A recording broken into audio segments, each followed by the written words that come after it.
अचानक उसके पेट में दर्द की लहर सी उठी। दर्द इस कदर था कि बर्दाश्त से बाहर था। माँ को आवाज दी, माँ ने दवाई दी तो थोड़ा आराम हुआ, लेकिन दर्द तो जैसे खत्म न होने वाला था। कभी कभी तो उल्टियाँ भी होने लगीं। सब घर वाले अब उस पे शक की निगाह देखने लगे। पेट बढ़ता जा रहा था, उसके साथ साथ दर्द भी।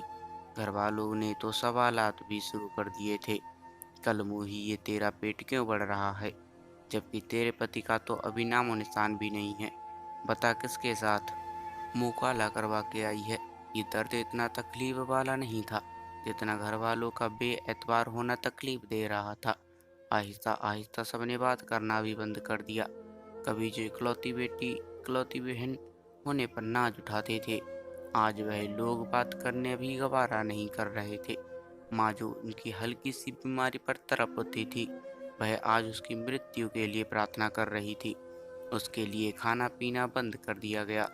वह दर्द से तड़पती रही और बस सबका यही जवाब होता, जिसका बाप है जा उसे बता। जुल्म इस हद तक बढ़ गया कि वह माँ बाप जो औलाद के लिए जिंदगी की किरण होते हैं, जिनके तले औलाद खुद को सुरक्षित समझती है, वो ही मौत का सामान तैयार करने में लग गए। खाने में जहर मिलाया और उसे खिला दिया। खाना खाते ही वो तड़पने लगी और कहने लगी, माँ एक बार अपनी बेटी को गले से लगा लो, बस एक बार।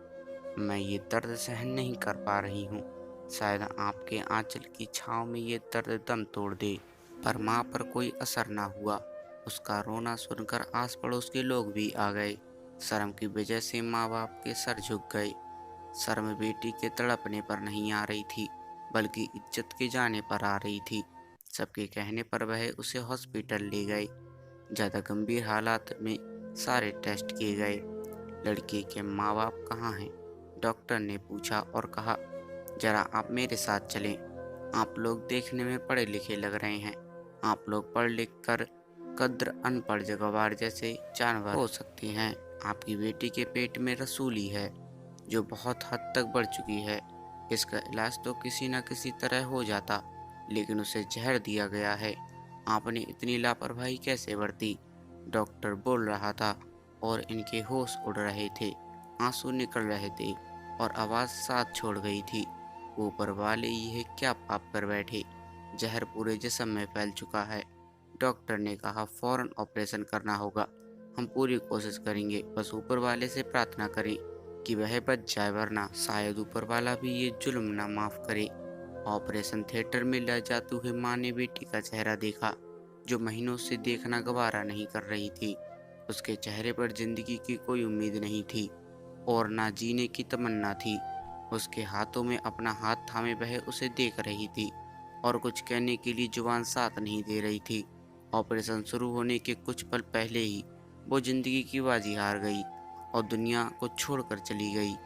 सबको उम्र भर के लिए पछतावा दे गई। तो दोस्तों, ये थी हमारी आज की कहानी। उम्मीद करते हैं इस कहानी से भी आपको कुछ सीखने को मिला होगा। आपका क्या कहना है इस कहानी के बारे में? कमेंट करके हमें ज़रूर बताएं। वीडियो को लाइक करके चैनल को सब्सक्राइब कर लीजिए ताकि आने वाली वीडियो आपको तुरंत मिले। मुझे दीजिए अगली वीडियो तक इजाज़त। तब तक के लिए धन्यवाद।